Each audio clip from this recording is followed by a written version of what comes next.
Alors, la dimension du collectivisme, l'individualisme, fait référence au rapport de l'individu avec soi-même et au rapport de l'individu avec son ou ses groupes d'appartenance. Alors, on va distinguer deux pôles, donc le collectivisme et l'individualisme. Et les sociétés vont se situer quelque part sur le continuum. Le collectivisme va caractériser les sociétés où l'interdépendance, la loyauté et les relations sont au centre. Les liens entre les individus sont soudés et chacun est responsable des autres. Par ailleurs, l'intérêt du groupe va passer en premier, va passer avant celui de l'individu.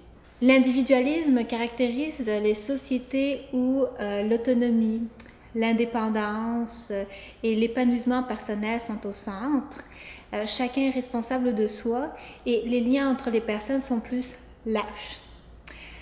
Aussi, dans l'individualisme, l'intérêt de l'individu passe en premier avant celui du groupe. Alors maintenant, comment l'individualisme et le collectivisme se manifestent dans la famille? Alors, dans le collectivisme, en partant, la définition de famille est plus large. En effet, il y a les parents, il y a les enfants, mais aussi les grands-parents, les oncles, les tantes, les cousins, cousines. Comme aussi dans le collectivisme, comme ce qui est important, c'est donc l'harmonie, les relations. Ce qu'on va faire, c'est que l'on va transmettre à l'enfant que l'affrontement direct et l'utilisation du nom est très mal vu. Aussi, on va montrer, puis on va faire en sorte que l'enfant se développe et se conforme à l'opinion des autres et à son rôle. Parce que ce qui arrive, c'est que dans le collectivisme, chacun a son rôle, chacun a sa position. Donc, pour maintenir cette harmonie puis maintenir les bonnes relations, chacun doit faire ce qui est attendu de lui. Aussi, ce qui est important dans le collectivisme, c'est que la prise de décision est une question familiale. Donc, il y a toujours les parents ou les grands-parents aussi qui vont être présents pour la prise de décision. Et ultimement aussi, le but ultime de l'éducation dans le collectivisme, c'est de faire en sorte que l'enfant grandisse et devienne un adulte interdépendant, loyal et qui pourra prendre en charge la famille ou ceux qui en ont besoin. Tandis que dans l'individualisme, déjà la définition de famille est plus nucléaire. En effet, il y a les parents et les enfants. Comme dans l'individualisme, l'autonomie est importante, les parents vont amener les enfants à tranquillement développer leur autonomie et développer leur goût et leur choix personnel. Un exemple, c'est qu'on va faire en sorte que dès petits, ils puissent choisir leurs vêtements et s'habiller tout seuls, commencer à préparer leur petit déjeuner tout seuls, etc. Aussi, dans l'individualisme, le conflit fait partie de la famille. C'est quelque chose de tous les jours. Et on va encourager les enfants à dire ce qu'ils pensent parce que c'est une preuve d'honnêteté et de sincérité. En fait, le but ultime de l'éducation dans l'individualisme, c'est de faire en sorte que l'enfant grandisse et devienne un adulte autonome, responsable, qui s'épanouisse personnellement et soit en cohérence avec lui-même. Comment cette dimension se manifeste-t-elle dans le système d'éducation? Dans le collectivisme, comme on a vu tout à l'heure, les décisions, donc le choix de carrière, tout ce qui a rapport à l'éducation, c'est un choix de famille. Ça va selon les besoins et l'intérêt de la famille.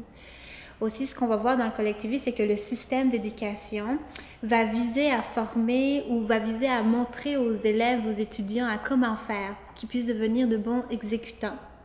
Aussi, comme l'harmonie et les relations sont importantes dans le collectivisme, les critiques faites en classe devant tout le monde ne sont vraiment pas utilisées parce que justement, ça va éviter que quelqu'un perde la face et donc on va maintenir les relations.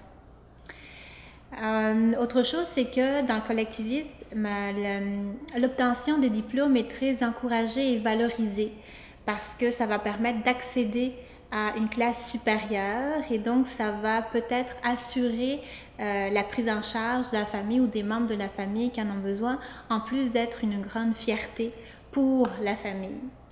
Tandis que dans l'individualisme, comme on l'a dit tantôt, c'est l'individu qui va faire son choix. Donc, c'est l'individu qui va choisir sa carrière, c'est l'individu qui va choisir où est-ce qu'il veut étudier, dépendamment de ses intérêts personnels et de ses compétences personnelles. Puis ce qui va viser le système d'éducation, c'est de faire en sorte que les élèves et les étudiants apprennent à apprendre. Donc le processus est très important. D'ailleurs, ce que l'on va encourager, ce que l'on va viser, c'est que les étudiants, les élèves puissent développer et leur autonomie et leur esprit critique, développer leur opinion personnelle, développer leur initiative personnelle aussi. D'ailleurs, dans la classe, les critiques sont utilisées pour s'améliorer personnellement.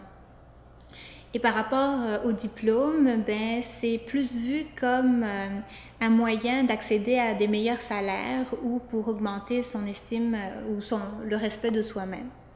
Et comment le collectivisme et l'individualisme se manifestent-elles dans le milieu de travail? Dans le collectivisme, on va voir que la relation est très importante et va passer avant la tâche, dans le sens que quand on crée une relation et on la nourrit, ça va créer un lien de confiance. Et plus le lien de confiance est bon et fort, et bien, la tâche va bien aller. Par ailleurs, tu sais, comme le lieu de travail et l'équipe de travail devient une deuxième maison, une deuxième famille, alors on va maintenir cette importance d'harmonie, cette importance de loyauté. C'est pour ça que dans le collectivisme, l'évaluation directe est peu utilisée, parce que on veut que personne ne perde la face et que les liens et les relations se maintiennent harmonieuses. Tandis que dans l'individualisme, ce qui est plus important, c'est la tâche. La tâche passe avant tout. Une fois que la tâche est faite, après on peut s'occuper des relations. Parce que ce que l'on veut dans l'individualisme, c'est que l'employé soit efficient, efficace, qu'il fasse preuve d'autonomie et d'initiative. Aussi, ce que l'on va remarquer dans l'individualisme, dans le milieu de travail, c'est que l'on va voir des formations qui sont offertes afin d'apprendre à exprimer ses émotions et de pouvoir donner et recevoir de la critique constructive. Et maintenant, qu'est-ce qui se passe quand deux personnes de cultures différentes se rencontrent et travaillent ensemble? Prenons l'exemple de Jacques, qui est canadien, donc qui vient d'une société qui tend vers l'individualisme, et il travaille avec Lucille, une femme camerounaise, donc qui vient du Cameroun, une société qui tend vers le collectivisme. Si on demande à Jacques qu'est-ce qu'il pense de Lucille, probablement qu'il va nous répondre qu'il trouve que Lucille est une personne très sociable, très dévouée, mais qui parfois manque un peu d'autonomie et manque de participation, d'initiative. Ça se peut aussi qu'il nous dise que parfois il trouve qu'elle a la difficulté à recevoir de la critique constructive et qu'elle a de la difficulté à admettre quand elle n'a pas compris quelque chose. Maintenant, si on demande à Lucille qu'est-ce qu'elle pense de ses nouveaux collègues de travail, ça se peut qu'elle nous réponde qu'elle admire leur sens de la responsabilité, mais qu'elle trouve que la plupart de ses collègues sont froids, qu'ils manquent de chaleur humaine parce qu'ils ne lui disent pas bonjour ou ne s'intéressent pas à elle. Alors, ce qui se passe quand deux personnes de culture travaillent ensemble, c'est que les cultures s'entrechoquent. Si on reprend la métaphore de l'iceberg, c'est la partie en dessous de l'eau qui s'entrechoque. Alors, ce qu'il y a, c'est qu'on développe des perceptions, mais qui sont influencées par nos références culturelles, puis on va porter des jugements qui sont influencés par nos cadres de références culturelles. Et parfois, ça peut entraîner des incompréhensions, ça peut nuire aux relations. Alors, comment est-ce qu'on fait pour maintenir ou favoriser les relations harmonieuses et efficaces dans un contexte de travail? Mais la première chose à faire, la première chose qui peut être faite, c'est se poser la question, est-ce qu'il se peut que la personne qui est en face de moi soit habituée à faire autrement? La deuxième chose qui peut être faite, c'est d'aller valider. C'est-à-dire, on ne fait pas l'économie de la communication, puis on valide, on vérifie, on pose des questions à cette personne pour aller voir ce qu'il en est. Une troisième chose qui peut être faite, c'est d'expliquer. c'est d'aller vers cette personne puis d'expliquer comment est-ce qu'on fait ici. Par exemple, comment est-ce qu'on fait au Canada. Ou alors d'aller vers la personne et d'expliquer comment est-ce qu'on faisait, nous, dans notre pays d'origine ou dans notre ancien milieu de travail, quelles étaient les façons de faire.